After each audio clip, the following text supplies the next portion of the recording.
I love testing things in production, and like Yeah.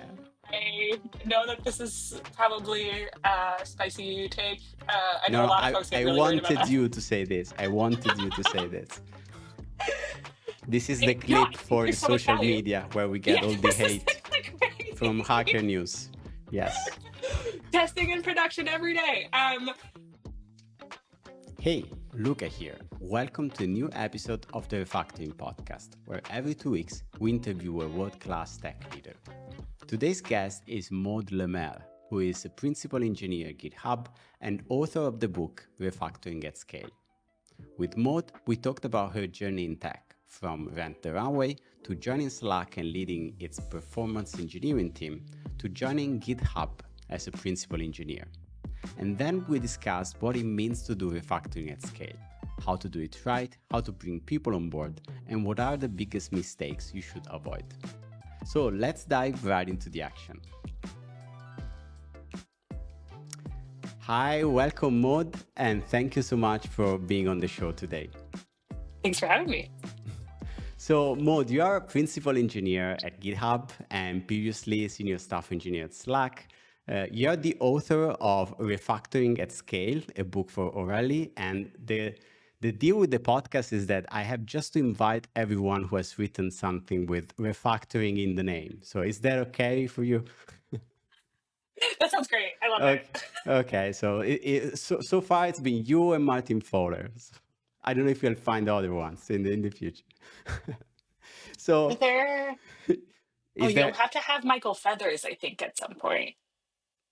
I write this down immediately. So thank you, thank you for the suggestion.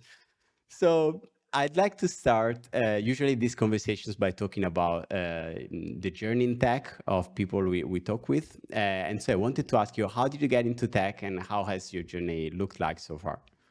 Yeah, I didn't intend to be here. The plan was not to do this. The plan in when I graduated high school, I had like a 5-year plan. I'm one of those people who like, especially in high school, I had like plans. I was like going to Yeah. do things. And my parents were always a little bit like, you plan a little too intensely. Like you should maybe chill out a little bit. Um, and I think they were right. And my 5-year plan initially was I was going to major in microbiology, Mm. um, mostly like molecular biology, and then I was going to go to grad school and do genetics research, and then like Wow. work in the field of genetics. That was like what I wanted to do. So you had all of this planned in advance. You're Oh telling yes, me. I was like Okay. 17 and I was like I That's have this good. is my life. This is what I'm going to be doing. Yeah. And I love like I think I had like really great bio teachers in high school and I thought it was really interesting and it was like a little bit more of the like at least on the genetics side it felt like a little bit more in hindsight of the like technical piece of the biology. Um and you're doing one of my really good friends from college, she's in the bioinformatics space and she spent years and years working at our alma mater at McGill Mm. doing cancer research and the genetics component around that. And so like, yeah, it's like a lot of writing Python and like doing analysis, right? And so like Yeah. I might Yes. have ended up still doing that. But about like 3 weeks into my molecular biology class, I hated it so much. I like Mm. really, really disliked it. And sort of had an existential crisis. And I thought, I need to do something else, and I don't know what that is. And on the flip side, I was really enjoying my organic chemistry classes. Mm. And what I really liked about those was that a lot of the problems that we were doing were um, here's an initial molecule, here's the goal molecule. How do you get to it in as few steps as possible? Okay. And you can see there's like an analog to programming in there. Yes, some kind of algorithm, yes, that you had to Yeah. find. Yeah. And I thought that was really fun. And so I thought, oh, I'll switch into chemical engineering. And so I swapped out all my bio courses for the equivalent courses in the like faculty of engineering for like first years. And one of those courses was a programming class. I was like, oh no, I don't really want to take this class. And And part of the instead, reason, yeah, part of the reason was because my dad's a programmer, but oh, yeah. But the problem there is, so my dad is not just a programmer. He taught computer science for like the first 20 years of his career and okay. then landed in industry. But the stuff he does is like really technical, super low level embedded stuff. And so like Okay. the code that lands on thermostats, the code that Wow. lands on badge scanners, like he writes code that controls HVAC ducts. You Yes. know, like very different. Like he writes assembly on like a regular basis. Like I Wow. had no interest in doing Wow. that. And so when I'm like 14, like eating dinner at home, and my dad's talking about like some bug that he ran into, and like my mom's not a programmer, so she also has no context, and we're like, "Cool, dad." So he was like rubber ducking at dinner with Oh his yeah, family. all the time, all the time. We were like, "Okay, cool." And so I didn't want anything to do with it because it sounded really boring. And then so I signed up for the class and I told my mom, don't tell dad I signed up for a programming class. Like, I don't want him to know Look who's because if I back. hate it, Yes. yeah, because if I hate it, like, I don't want him to know. Because he loves it so much, right? And then, like, 3 weeks in, I was like, oh, I actually really like this. Oh, no. Um, That's an yeah, amazing story already. Yeah. so I tried still to switch into chemical engineering, didn't get in. There were like basically everyone wanted to be a chemical engineer that year in engineering, so they took basically no one from other faculties. So my backup was switch into computer science, and so I did my backup, and turns out I really liked my backup.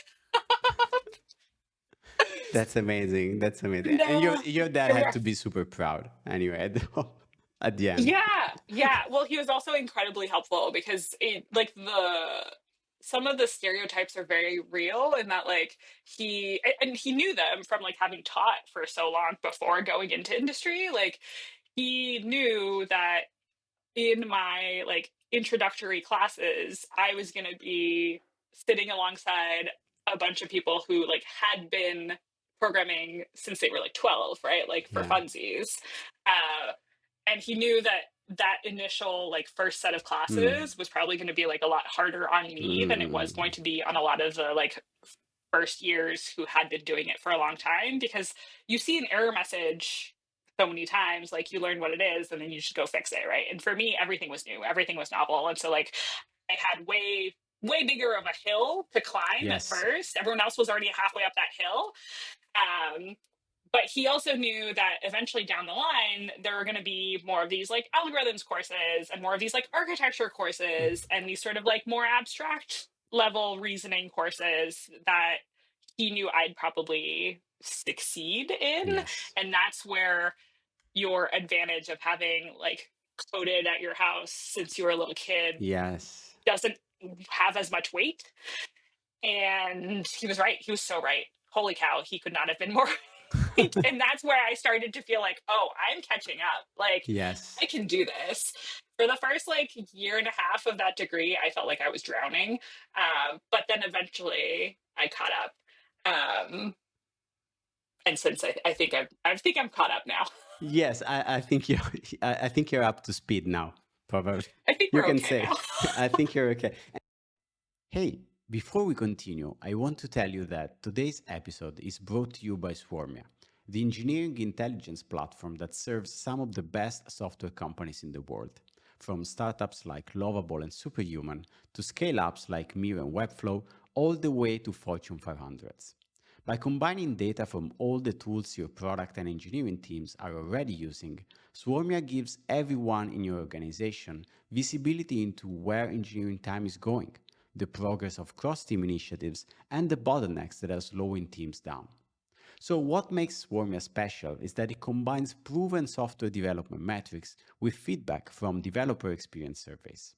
It's a platform engineers actually want to use, not just another monitoring tool they have to tolerate. And instead of throwing you into a bottomless pit of data, Swarmia automatically identifies patterns and delivers actionable signals to you, complete with practical steps you can take to improve. So get 20% off your first year by booking a demo at swarmia.com/refactoring.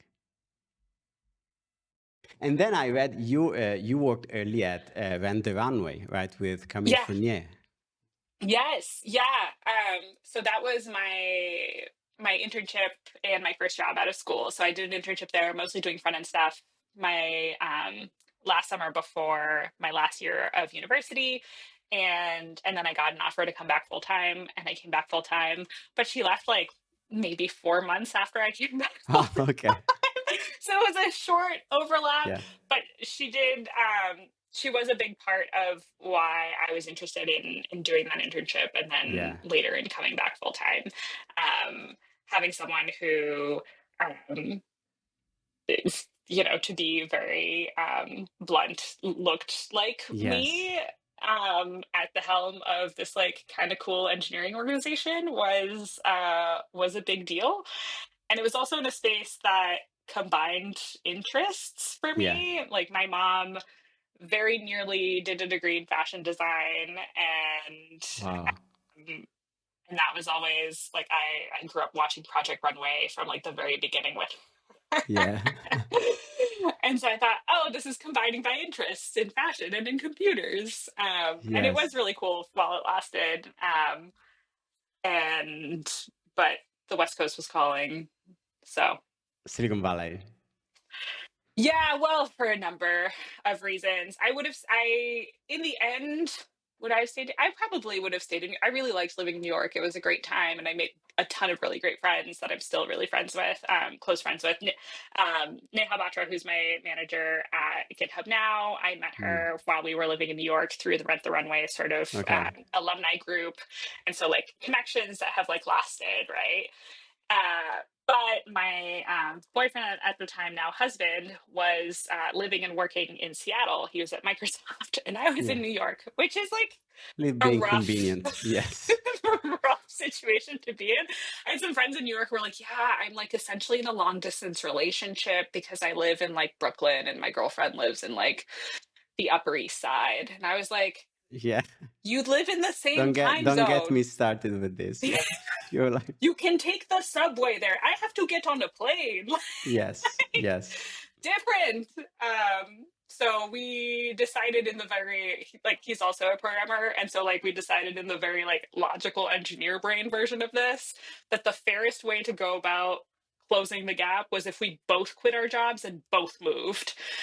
That sounds fair, and that's exactly what I expect two engineers to agree on. It's So we perfect. both quit our jobs and we both moved to San Francisco. That's note that it's not allowed to any of you to just get to one of the places where you already live. You have to get to a third place because there has to be like Yes. fair ground. Yes. Yeah. Equal footing. Yes. It worked out. It So worked out. If it worked out, I mean, we can say it. And so you joined Slack yes, I there, did. right? Okay. Okay. Yeah, it was between Twitter and Slack.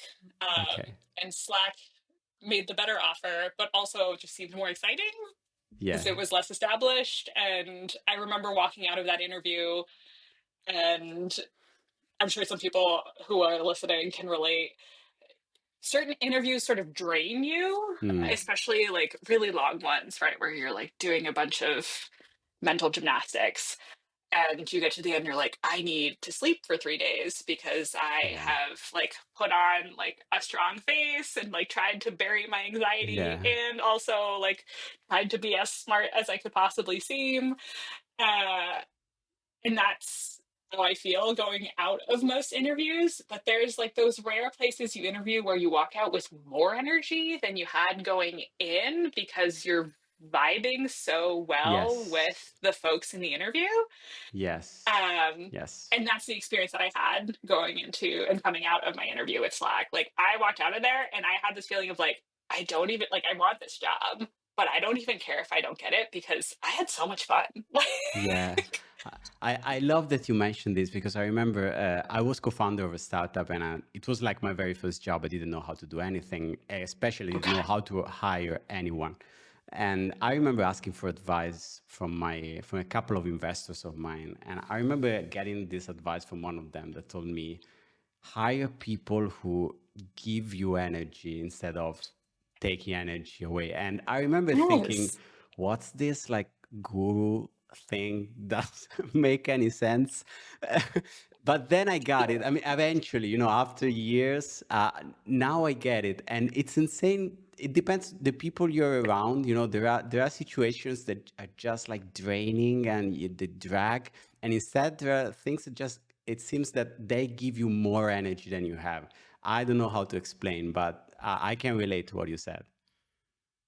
Yeah, I don't know what it is about those people, but like, yeah, 100% so real, very real. I didn't think it was possible to Yes. like walk out of an interview feeling that way. And yeah, I will always and forever remember that. I like kept my like interview printout sheet order for like a very long time Yeah. Yeah.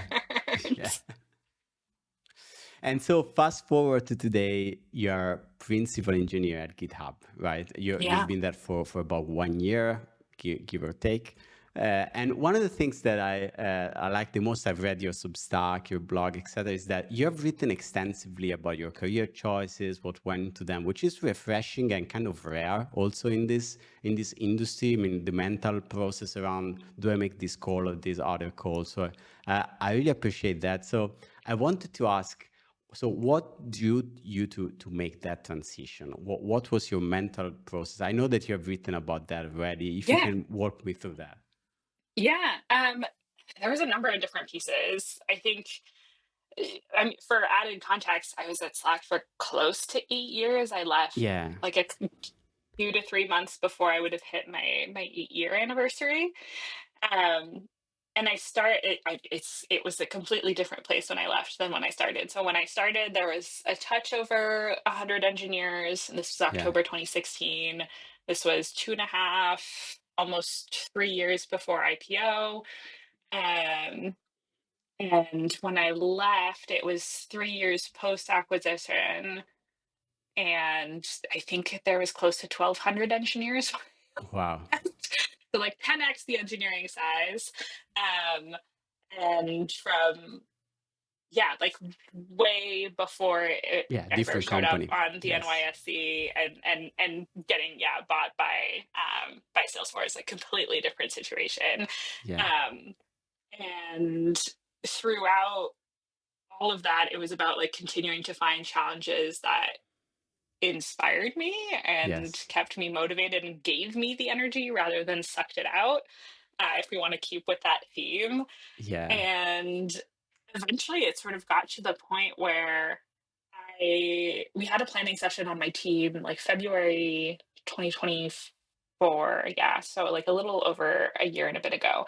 And the vision that I'd set out for the team, which I'd created 4 years earlier, I pulled it back up because we were doing planning and it had been sort of an evergreen Yeah. reference for all the things we could build. And for context, we were building mostly load test tooling and like performance monitoring tooling for sort of everything that wasn't clients Yeah. on the back end. And I looked at the stock and I thought, wait, we've done it. Mm. We did it. We built the stuff that Yeah. I set out for us to build when I pitched this team to my skip level 4 years ago. Like, we're here. Yeah. We did it. And I never kind of, it seemed so far away when I wrote essentially this manifesto Yeah. and I sent it to my manager. And that I thought, oh, like, this is huge pie in the sky, moonshot type Yeah. We'll situation. never get there. Yeah. We'll never really get there. We'll get like 80% maybe if we're very optimistic. And then I looked at it and I thought, oh, we really kind of are there. And it's at the stage where we need to like start tackling completely different, not completely different problems, but a different sort of problem angle and a Mm. different sort of problem perspective. And I'm still super motivated by solving large scaling problems and performance problems and how to multiply yourself, because for most of the time that this team existed, we were peak 4 engineers. For most of the time the team existed, we were 3 engineers Yeah. supporting all of the load test tooling for an engineering base of about 1,200 engineers. So it was a really good exercise in figuring out how to multiply yourself effectively, Yes. and that's a really interesting problem. But I felt like we were in a good place, like Yeah. good hands. I think the context of the company had also really shifted, right? Like it was Yeah. 3 years post acquisition. Um, Cal, the original CTO co-founder, had just announced that he was leaving. Yes. And I always sort of had an affinity for him. He was really like, he was always like a, an engineer's CTO, like very technical. Yes. And I very much respected him as a leader and the types of decisions he would make. And that felt a little like the end of an era in Yeah. a lot of ways, Yes. obviously. Yes. And I figured, I also need to prove to myself that I can do this again somewhere else. Yeah. Yeah. I can relate that. I mean, I remember talking with a friend who was super smart, super accomplished, but he had been many years at the same company, right? And he at some point told me just the same thing, that he also wanted to prove himself that he was not just good at that company, at the things that Yes. make that company, but also in another place. So yeah, I mean, it's imposter syndrome, of course, all the way, but I can relate. Yeah. Yeah, especially since I feel like a lot of the reasons for the successful decisions that were made on the team that I was leading of for the last couple years of my tenure at Slack were based off of the fact that I had seen the system and architecture sort of evolve organically over this Yes. whole period of time. So I didn't have to like learn from first principles, like be onboarded into this existing Yeah. complicated system, right? Like I sort of could rederive it from all the decisions that I knew had been made. And it's a very different problem to be plopped into Totally. Yeah. something already like that already has its own like Frankenstein history, and you have to like go back and Yes. redevelop that archaeology for yourself. Yeah, and how was it? Because sometimes, from the outside, we see all this big tech, and some people may think, I mean, they're all big companies, they are all similar in terms of processes, roles, culture. But is it really? I mean, how is it more different or more similar in terms of culture, how you do things at GitHub with respect to Slack? Of course, maybe it's a different role, different duties, but overall, what did you say? There's a couple of key differences for sure, but I feel like a lot it bakes down to a lot of very similar ideas. Like everyone's Mm, done the big data migration type problem or had to figure it out at some point or is still in that phase of like, we're not sure if we did it quite right and maybe we need to think about it again. Where your assumptions about how you're storing all of your data like just get completely thrown out of the window because of the scale that you're at. yeah. There's also this, at least between like Slack and GitHub in terms of similarities, there's this innate love for the product that you work on. And also this Mm, drive to make it better because you're also using it all of the time. yeah. That was This a big thing for me when I was looking for complete a dog different job. fooding. Yeah. Yeah. Is I was like, I have to love the product because that's what I'm going to be in, and that keeps Yes. me really motivated even if I'm not working on like adding new buttons or like actual like functionality. Just knowing that I'm part of this ecosystem that makes this thing that I love and I find so much value in really brings me a lot of joy and excitement and like it keeps me coming back to my computer. Yeah. And I have to have a good reason to keep coming back to my computer because I have two little boys at home and they're really fun Yeah. and also sometimes kind of a handful, but they're really Yeah. cute I can though, and they say imagine. funny things. Yeah, and so like I have to have a good reason. Yeah. So from that perspective, yeah, everyone sort of you talk to here, and a lot of folks at Slack, even folks who were newer to the company relatively, like it's about like I love this product and I want it to be the best that it can be. Yeah. Um, Yeah. and every place has like processes that like don't really work anymore that you've outgrown because you're at a certain size and it worked for you like 5 years ago, but it doesn't really anymore, and you need like a fresh set of eyes to take another look at it and Yeah. spruce it up a little bit. Um, I think there's the perpetual like, what is infrastructure? What is platform? What is Yes. product engineering? And like that dichotomy and the the compromises you have to make and building those relationships. Um, that's always a really hard one, regardless of where you Yeah. are, it Yeah. turns out.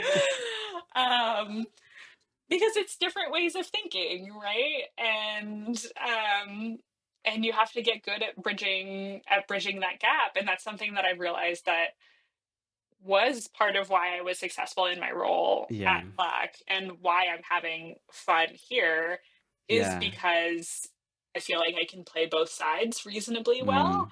Mm. Mm, mm, mm. And so I really enjoy being parts of those conversations. And Love this. But so I yeah, want there's a to bunch of ask you, stuff. you joined to address, as you said also in your Substack, some big, gnarly tech debt problems. And as Yes. you said before, I mean, these in big companies that have been around for many, many years, many times these are things that have been, piling up for many years. They have a lot of history, a lot of legacy. So how do you onboard, to that? And how do you gradually, embrace these things that maybe, are owned and participated by so many people, maybe in the company, and you have to make an impact across multiple teams. What has been your process joining this super complicated stuff? Um, One, always go in with curiosity, right? Like there's always an answer to, wait, why is it this way, right? Yeah. And there's different ways of interpreting that question, right? Some folks will be like, some folks will ask it in a more accusatory way, and Mm. then there's the like, no, but like I really want to know, why is this thing this way? Not judging. No, Yes. like truly, like no idea why, not judging, like just tell me the story. And honestly, I feel like I mean, I've had like sort of a weird tenure here because I showed up like 7 months pregnant. And so for 2 months, I just sort of went around and had a bunch of one-on-ones with a bunch of people and Yeah. read a bunch of Google Docs that sort of outlined a bunch of these decisions that were either made or prototyped and didn't quite work out or whatever it was. And I sort of started building that model, but mostly through conversations with people and coming in with that curiosity of like, but why? Yeah. and and giving people the space to be like, no, like we made a mistake, like we should have Yeah. made a decision, or we didn't, or like this decision did not work out, or we put all of our eggs in that basket because and this happens everywhere you go. We put all of our eggs in that basket because we really trusted this one engineer with this vision, and then Mm. they left. Yes. This happens like everywhere. And so understanding those Mm. things and all of those like key either decision or non-decision points is important in like framing Yeah. the whole and just, yeah, just asking a lot of whys. I think Yeah. one of the things that I found most helpful also for myself going in was essentially like re-deriving, finding flows that are critical to the product. And so, two of those flows for me coming in and Mm. obviously knowing GitHub pretty well, having used it for the last, I don't know, like 15 years at this point, um, was creating a pull request like from the UI, and doing a Git push. Mm. And those are two different inputs into the GitHub system. Like one is from the UI and one is from the command line. Yeah. And figuring out for myself like an entire sequence diagram of, okay, What what are the happens? pieces that it touches? Yeah. Yes. Um, Thankfully there were like actually really good like good solid chunks of the infrastructure that were like full tracing, like woven all the Mm. way through. There was like some really good telemetry in there.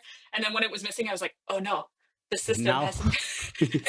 Oh Yes. no, there's no telemetry of this kind in this system. I have to go ask them directly or like read some docs, right? And sort of get clever about figuring out what that was doing. But I ended up sort of creating those diagrams for myself, and then bringing them to folks on those teams and being Yeah. like, here's my diagram. What am I missing? Yeah. Or what are some caveats that like I haven't documented here for myself? And then also asking, where are we headed? Like, where do you Mm. want to go? Yeah.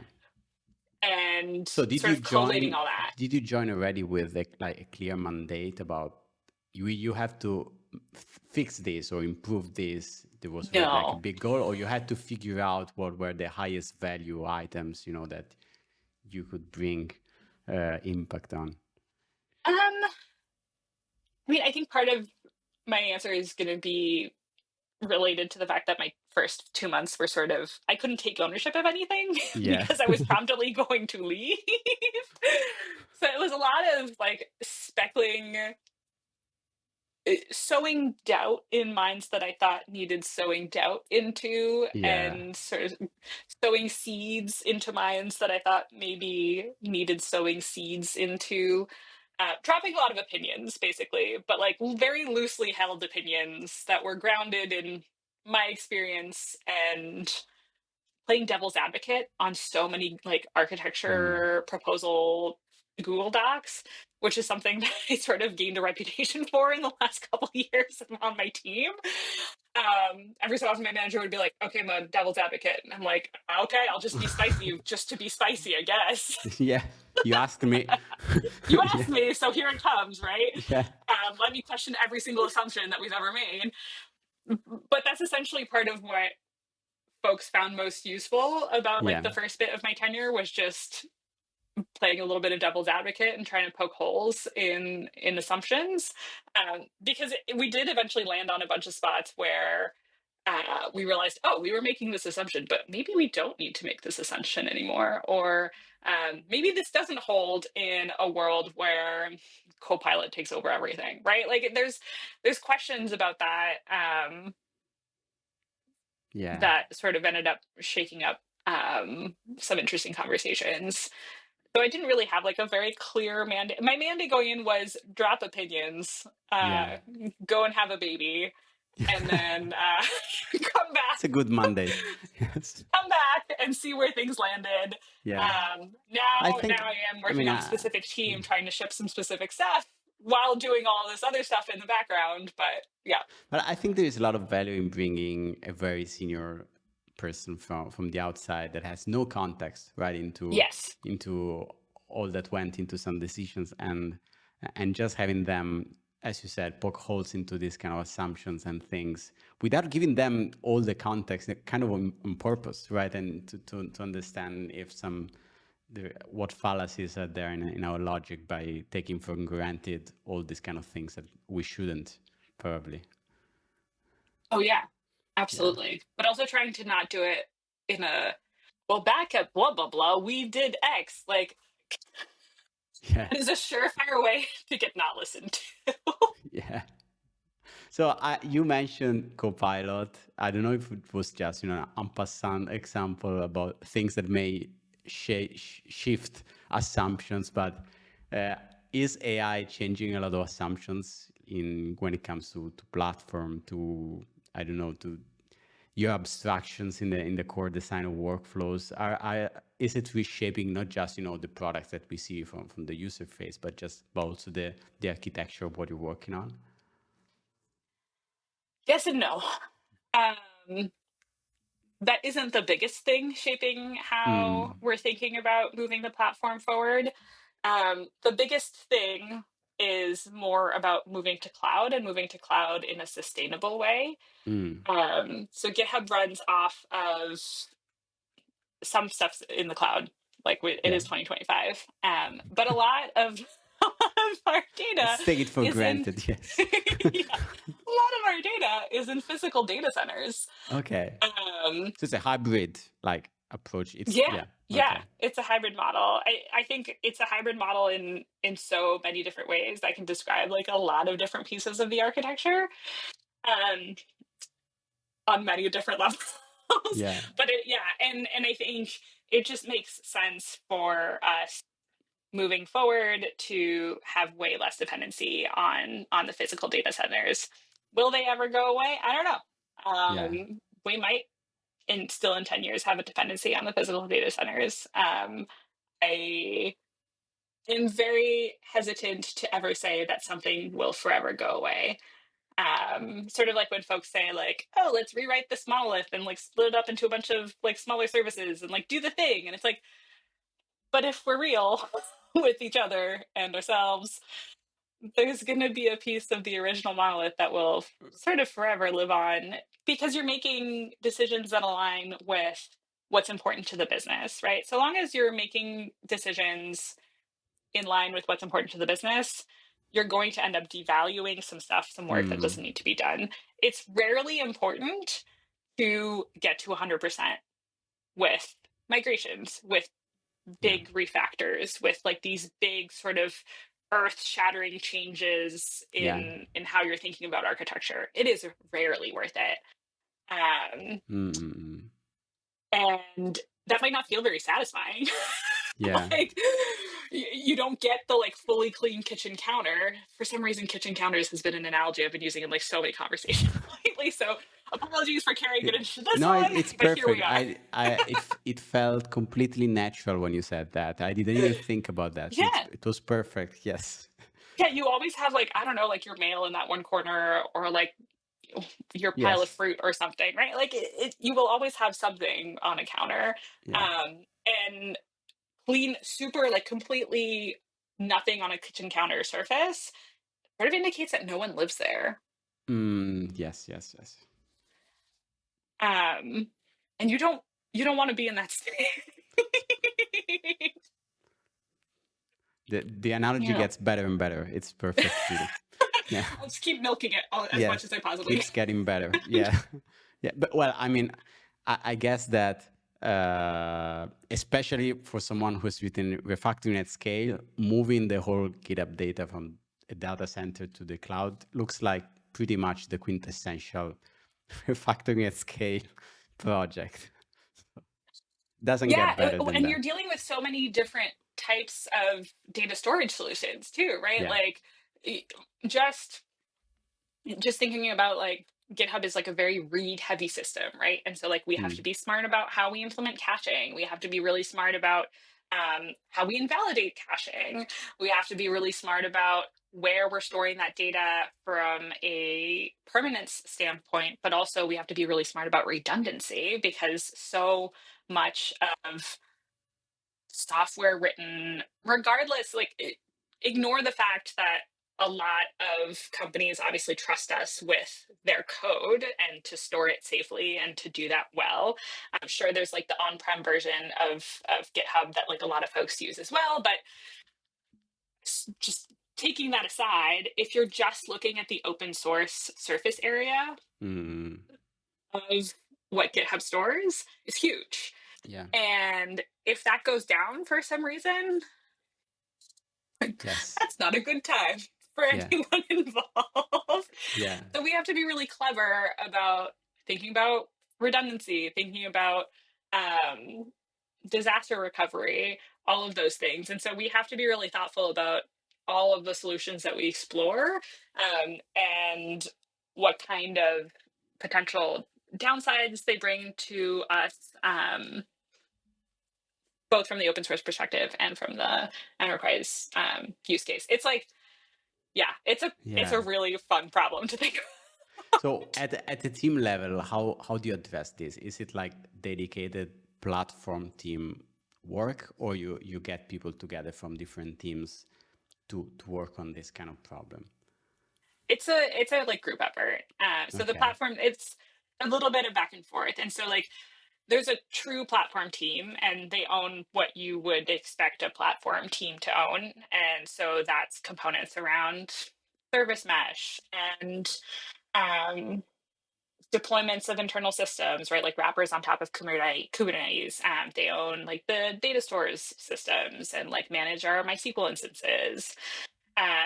So that's on the platform side. And then there's like platform teams within the product. And so there's like the pull request platform team, which is in charge of making sure that the libraries around building pull request related functionality are the best Mm, that they can be and ensuring that we have a good interface for the rest of the other product engineers who are working with pull requests, right?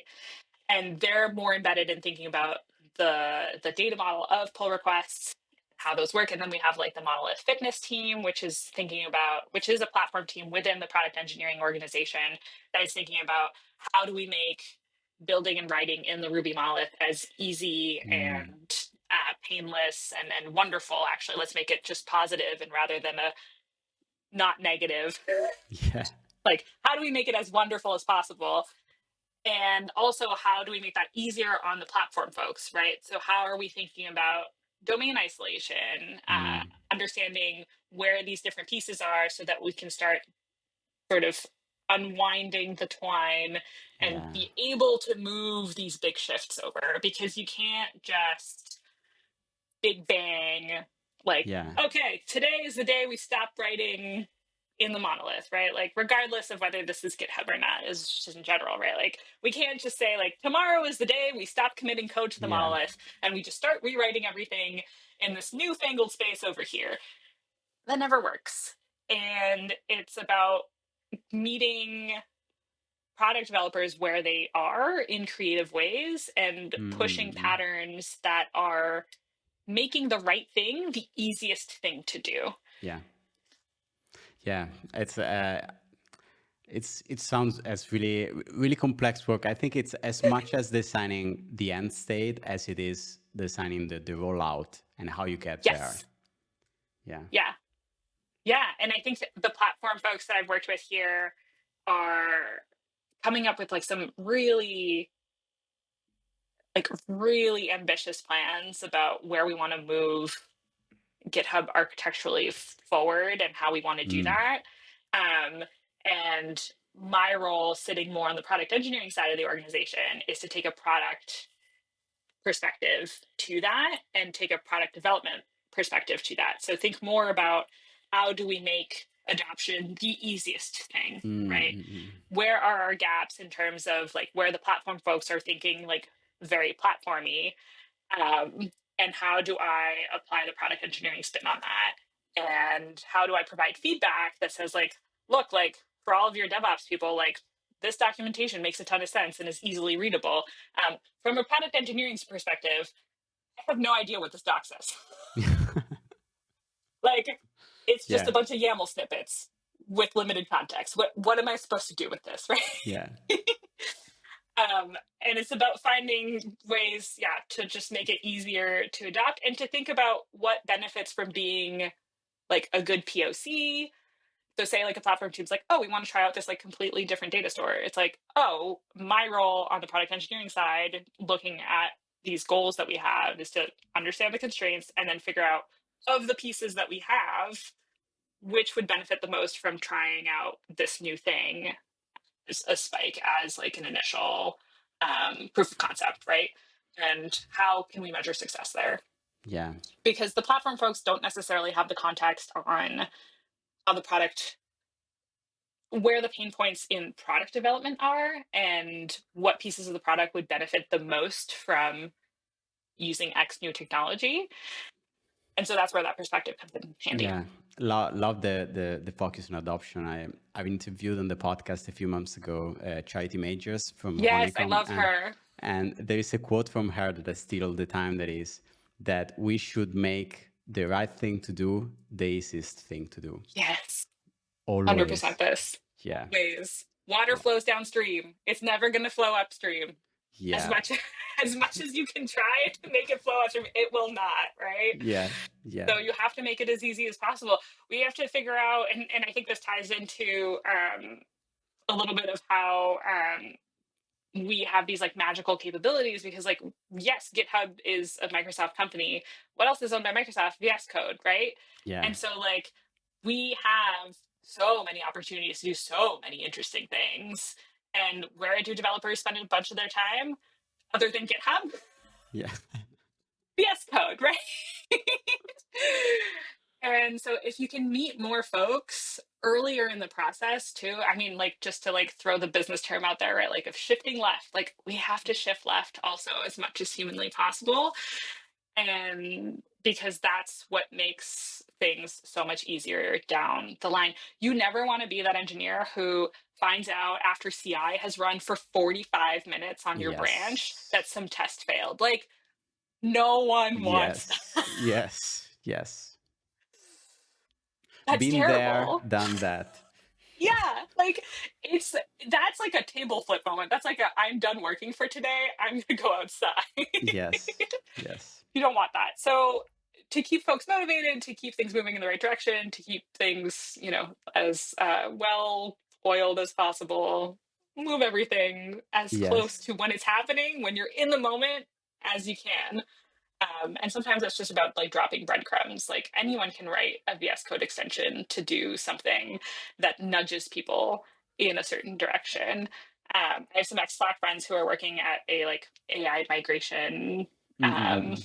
focused startup called Turn, and that's part of what they are like noodling with right now too. And I was talking to TR last summer when he was sort of figuring out what he wanted to do, and I was like, the magic is in VS Code, man. Like you got Yeah. to meet people there when they're doing the changes, because sometimes you land in a code base and you have 15 different examples of how to do a thing, right? And you're Yes. like, wait, which one is the right one?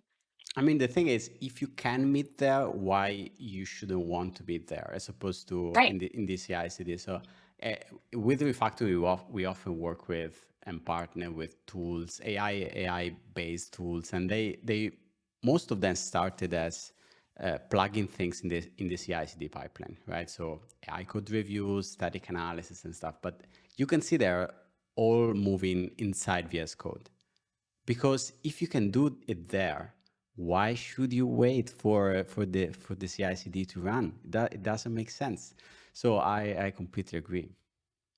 Yeah, it makes a world of difference. And on the surface, yeah, you wouldn't think that it makes that big of a difference. Like, oh, you're still catching it. It's like, no, there's Not the something same. about Yeah. yeah, and there's something about Feedback human loop. psychology Yes. and when you're learning too. And this is sort of where like my mom of small children brain kicks in, right? But there's something about how when you're trying to teach like natural consequences to your kid, right? Of like, well, if you like run with scissors, like you might get hurt, right? Something really basic, right? And I'm having to make all these decisions like every day of like, okay, do I like let him figure this out for himself and like potentially, By letting them running with scissors. by letting I don't let him run with scissors for the record. The record show, I do not let my child run with scissors. For our listeners, quick disclaimer. Yes. But I do let him ride his balance bike down a hill in the yard with a helmet um, Without scissors, until though. he falls without Yes. scissors. Okay.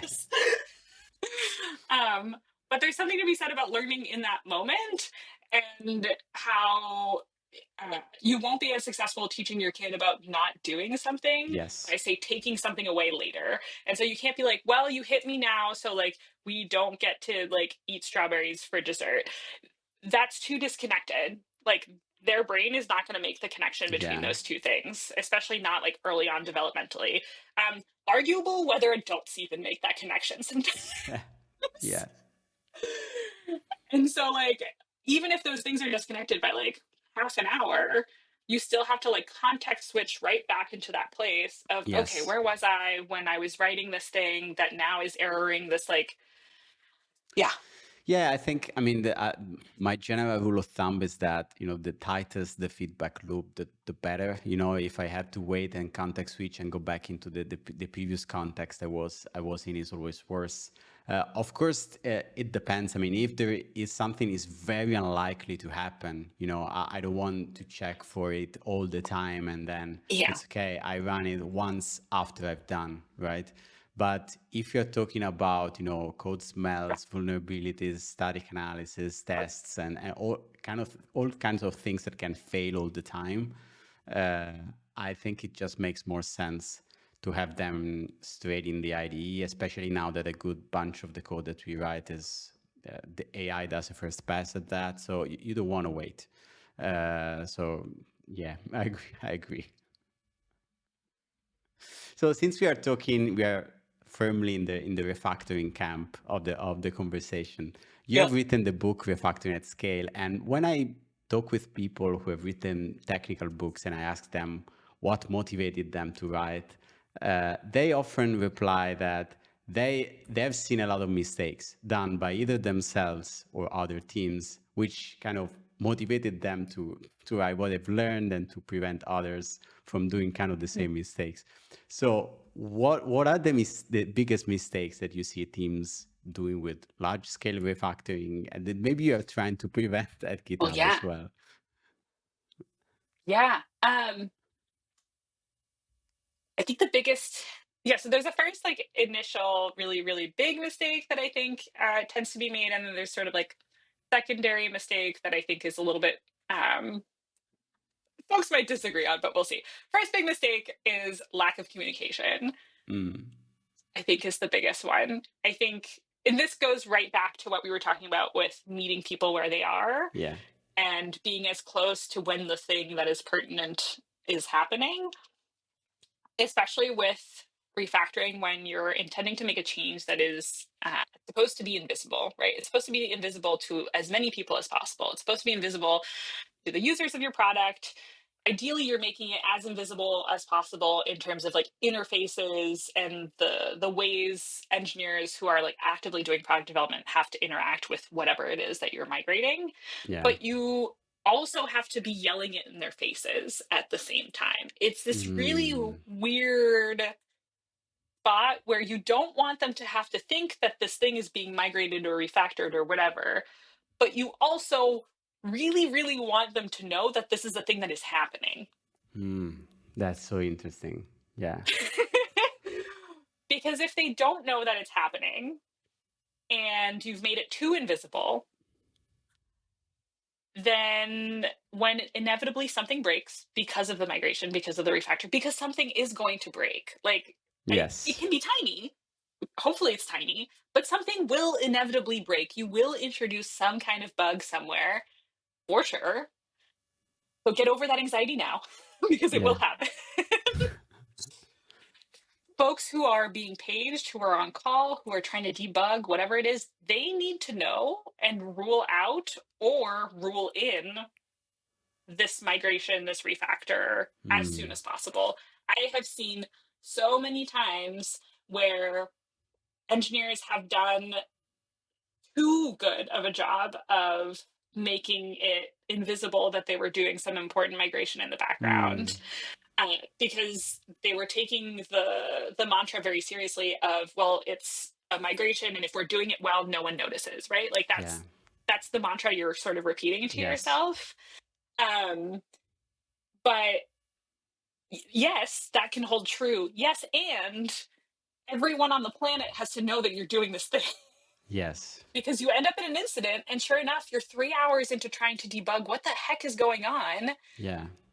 and you're like, all of the inputs look right, all of the outputs like look right except for one in this one weird case, and you're like, what's going on? And you're slowly paging in more teams to try to figure out what's going on, especially in like a very large distributed system where there's like a bunch Yeah. of different pieces all working together, especially if you're doing a migration at any of those edges, any of those boundaries. Oh, it's a mess. It's like an absolute mess. And I actually shout out to charity majors and honeycomb here because like if you have good tracing, then like this makes it a lot Yes, easier. of course.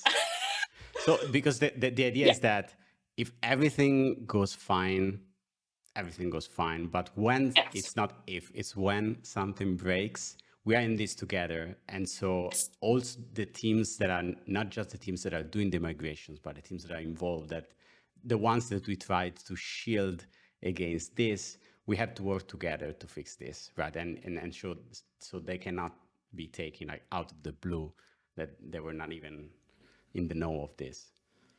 Yeah, and it's wildly more frustrating when you're even like an hour into whatever incident trying to figure out what was going wrong, to then suddenly be surprised that like, oh, this team over here has been doing this migration from A to B for the last 3 months and like I didn't know about that and it had a risk of impacting my system, Yeah.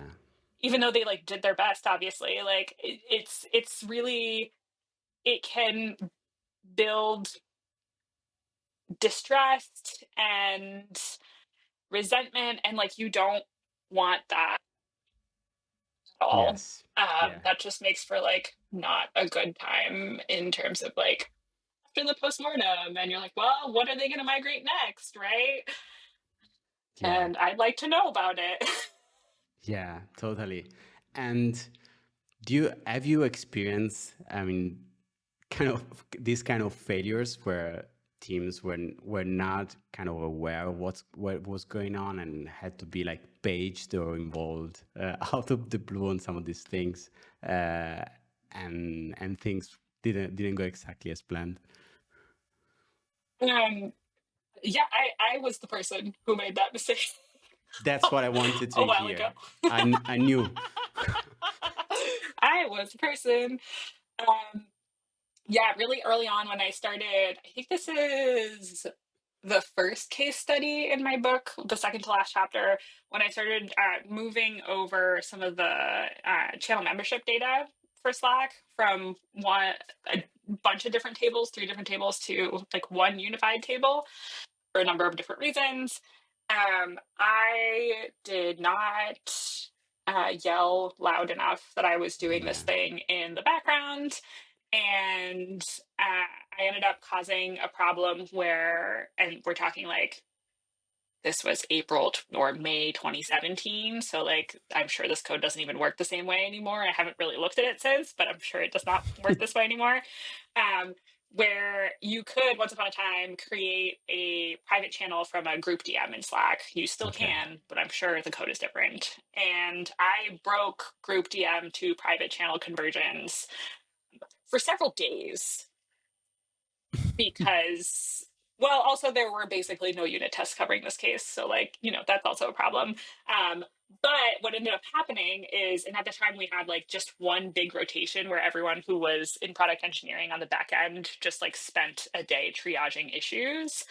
And it was a feature that wasn't used super often, and so it took a couple instances of there being bug reports for this thing to get flagged and like really surfaced as like, oh, this is like an actual issue.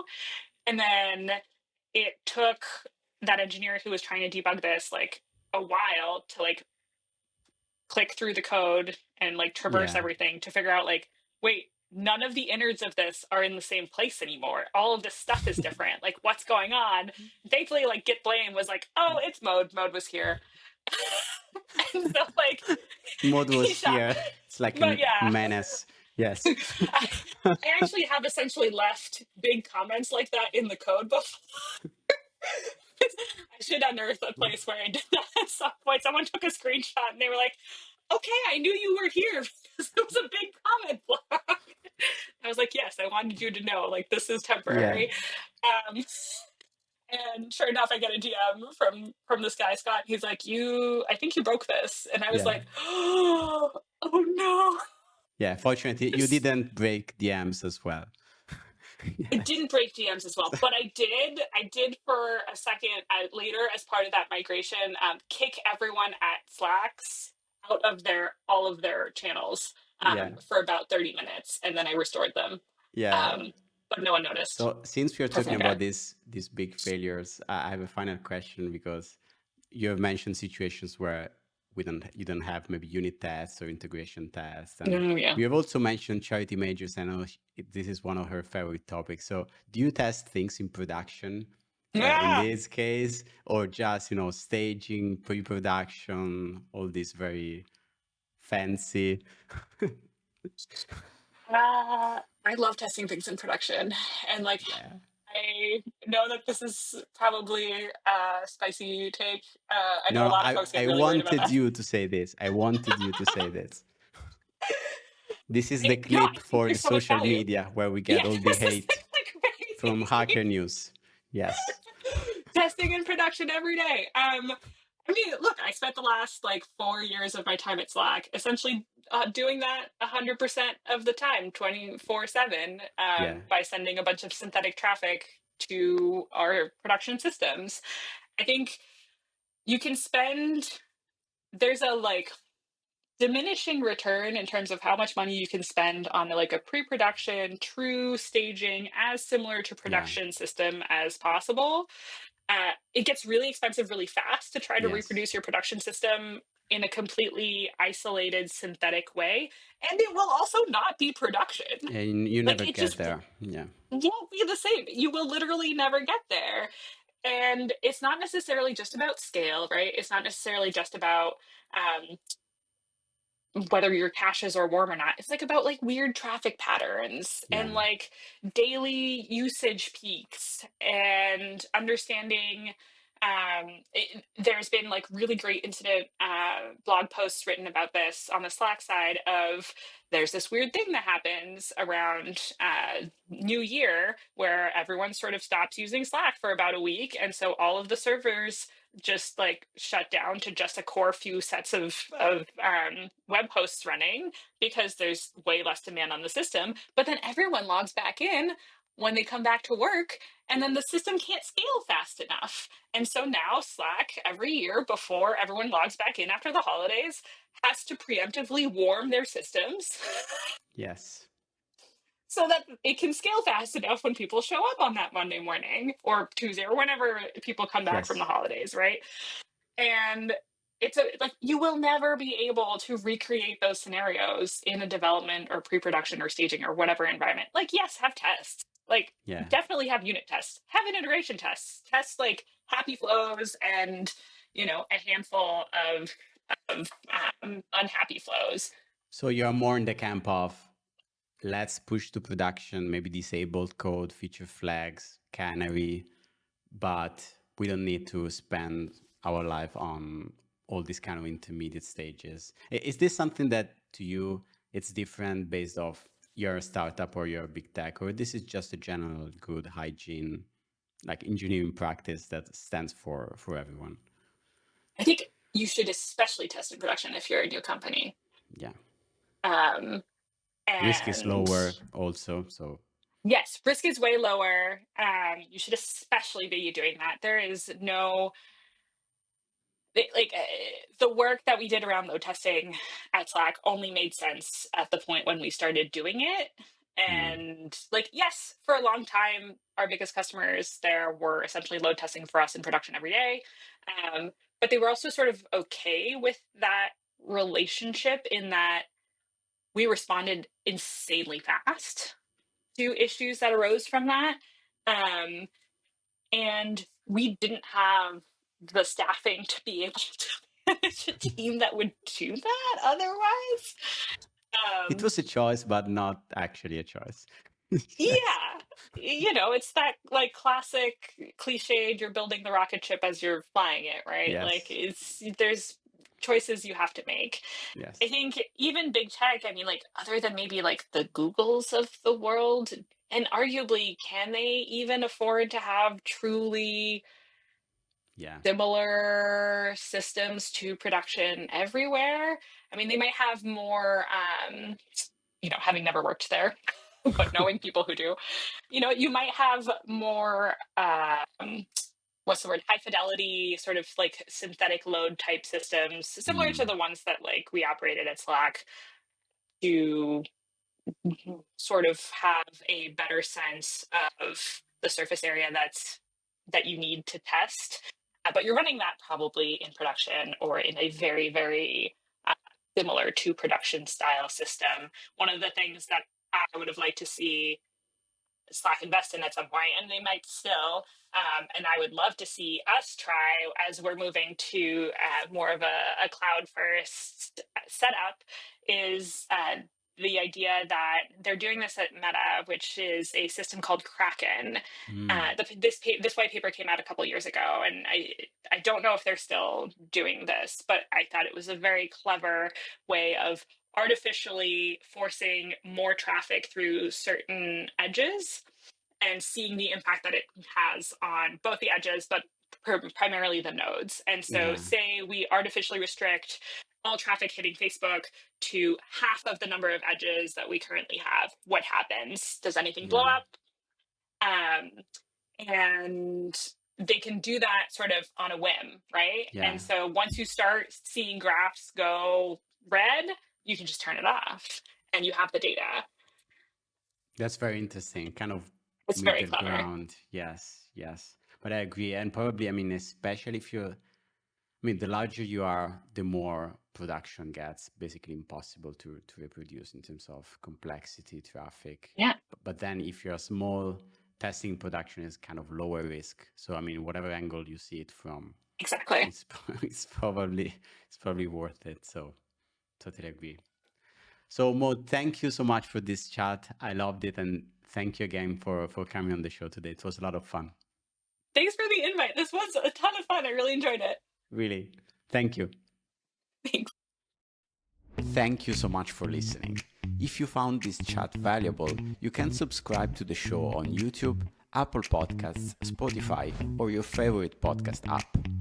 Also, please consider giving us a rating or leaving a review, as that really helps other listeners find the show.